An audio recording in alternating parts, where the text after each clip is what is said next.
Hi everybody and welcome to Proteus. It's a unique game that you've probably seen before plenty of times. I've played it a couple months ago. I figured I might as well turn it into a Let's Play, just because it's one of those games that's kind of not a game. It's indie style. It's got that pixelated graphic effect that I really like. And so let's just go ahead and visit the island. We're waiting. You can see there's the moon and the stars coming into view. But yeah, it's by Ed Key and David Kanaga. I think that's how you say their name. If I mouse over these letters, they raise up a little bit. If I click on the E, nothing happens. But I'm going to click on the island, and off we go to the island of Proteus. We're waking up. It appears that we are in the sea. Well, what's our story? Have we crashed? Were we on a boat? An airplane? I don't know. It's a mystery. It's all a mystery. In fact, that's probably a good description for this entire game. It's one of these mysterious games. It's got a kind of a meditative aspect to it. It's a game in which if you want to relax and just visit some mysterious island, you can. And that's what we're doing. I've reached the beach. I've left the ocean behind. I don't know. It looks like a giant tree, a trunk of a giant, or a stump, giant tree stump. Is that what that is? Is it some kind of shack? I don't know. Climbing the hill. Not a whole lot. It is. It's kind of funny, even though the graphics on this game remind me of something you would have seen on an Atari or a ColecoVision. It actually can be quite relaxing to just walk among the trees and look at the flowers, feel the falling leaves, these giant cubes as they fall on your head. Listen to the call of the wild animals, such that they are. Climb mountains, or more like hills, I guess. That's a hill. Kind of stroll through purple bushes. So yeah, what else can you say about this game? I don't know if there's any mods for this. If there are, somebody's going to have to tell me. But it looks like we found our first birds. Are they chickens? Are they peacocks? I don't know, and off they go. I've scared them off. They ran behind the tree and disappeared. Oh, here they are. Maybe they're pixelated turkeys. Come back here. I want turkeys. Well, I think I shall leave them alone. They're not inclined to join me, and there's no clicking to do in this game as far as I'm aware. I can't find a sword and attack anything. I'm just going for a stroll, and I'm coming back up here because I found the path. This is how I imagine what it would be like in the future. Like if you had, I think this game is pretty much ripe for Oculus Rift. Can you imagine? You get on a treadmill, you put on your Oculus Rift goggles, and you just go for a stroll on this park-like island, and you wait for the sun to set. There it is. It is tracking across the sky. So let's continue on through the purple bushes among the plus-like flowers. I guess this is an opportunity to tell you about my gaming experience. It does start way back in the days of Atari, when you would play games like Yar's Revenge was one of the best. You had to, you were this giant pixelated fly, and you had to avoid getting shot at. Hey, there's a mountain over there. Another game I liked for the Atari was Asteroids, of course. The Pac-Man game left a lot to be desired. Those are some different colored chickens. These are the peach-colored chickens. And there they go.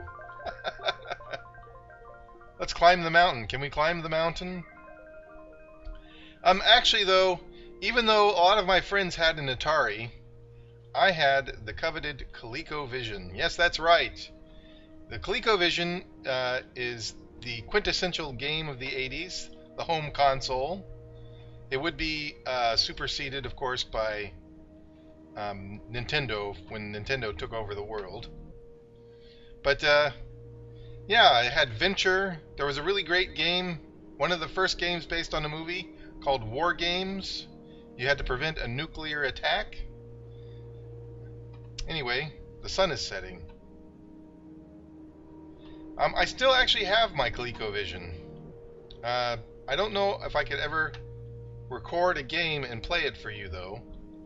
I wouldn't have the equipment.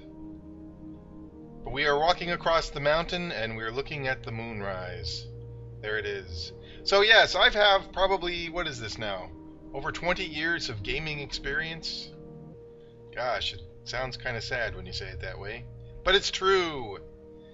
I remember we went to an arcade like this a couple years ago, and we played the arcade version of Mario Brothers.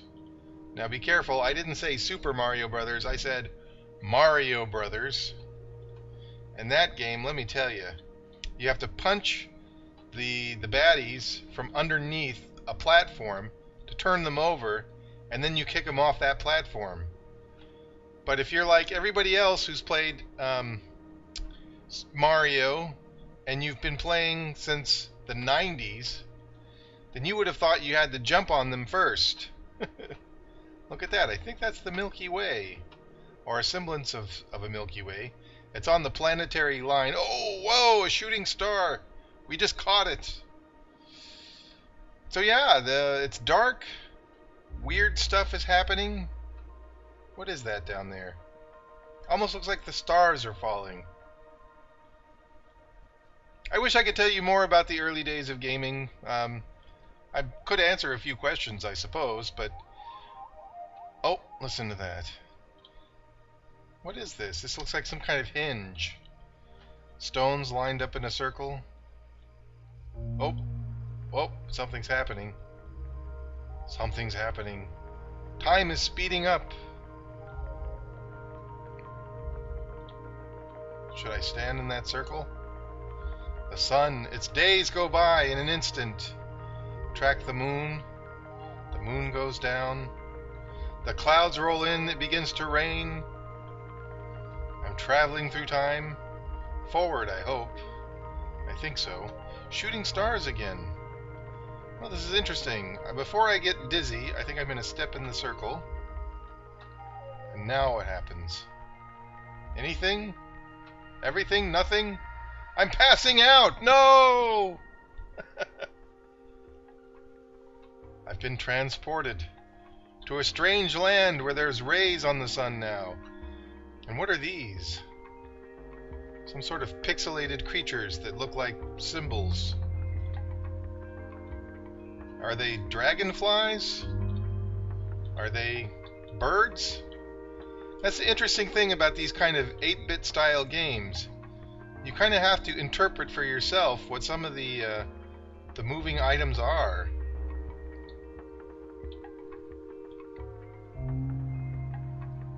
Well, let's take a quick trip through this new land that we've been teleported into. That looks vaguely familiar to the old one. No more purple bushes. We've got the brown kind now. Let's see. One of my biggest gaming experiences back in the 80s, there was a game called Wizard of War, and war was spelled W-O-R. There's possibility you could look it up online. Maybe you could even play it from where, I don't know. But it's kind of a maze game similar to Pac-Man, but you play a spaceman, and the monsters that spawn, and there are a lot of them, you have to shoot with your ray gun. The innovation of the game at the time was that the Wizard of War, an actual wizard, would appear on like the 4th level or so and taunt you. He would say, you know, something about, "Fight me, warrior, you have no skills, I'm the best," that sort of thing. But my story isn't about that game. It's about, oh, look at the cloud. The sun passing behind the cloud. It's about playing that game. I had $25 in my pocket because I returned a broken item that my mom had paid for. It was a birthday present. And that was a lot of money back then. $25. Oh, what's that? It's a little hoppy thing. Is it a gnome? It can jump really high. Come on, go. 4, 5, 6, 7, 8. 1, 2, 3, 4, 5, 6, 7. Oh! Ugh. Is that a dog? I think I see a dog. Or a fox. Oh! Is he attacking me? No. Oh, there he goes. Oh, he went up the tree. Wow. Alright, well, back to my boring story. I have $25 in my pocket, right? Well, about 3 blocks away from my house, there is a 7-Eleven. And in that 7-Eleven, there is a Wizard of War game. And I spent all $25, a quarter at a time, playing Wizard of War. And I didn't get any better at it. What are these, flies? Birds? I don't know. Oh, oh, oh, oh, oh. They're bees. I'm running from bees. Oh, they make me run fast. Anyway, needless to say, my mom wasn't very happy with me that I had spent that much money on... I think maybe I might have spent $2 on candy. So $23, a quarter at a time. That's almost 100 plays. Oh my goodness. Anyhow, yeah. So this has been Proteus. You've basically seen it. We've teleported ourselves. We found crazy creatures. We found a squirrel? Is that a squirrel? Let's chase the squirrel up another tree. There he goes. Come on, come out. Anyway, yeah, those early days of gaming. Well, again, thank you again for watching. I don't know if this is a video you would want to see or not, but I figured I'd show it to you. I definitely like to play it just for, you know, a couple minutes or so. You know, every time I do, there seems like there's something else I discover. Not a whole lot, because there's not a whole lot to this game, but there you have it. Well, anyway, thanks for watching. Take care, and we will see you next time. Goodbye.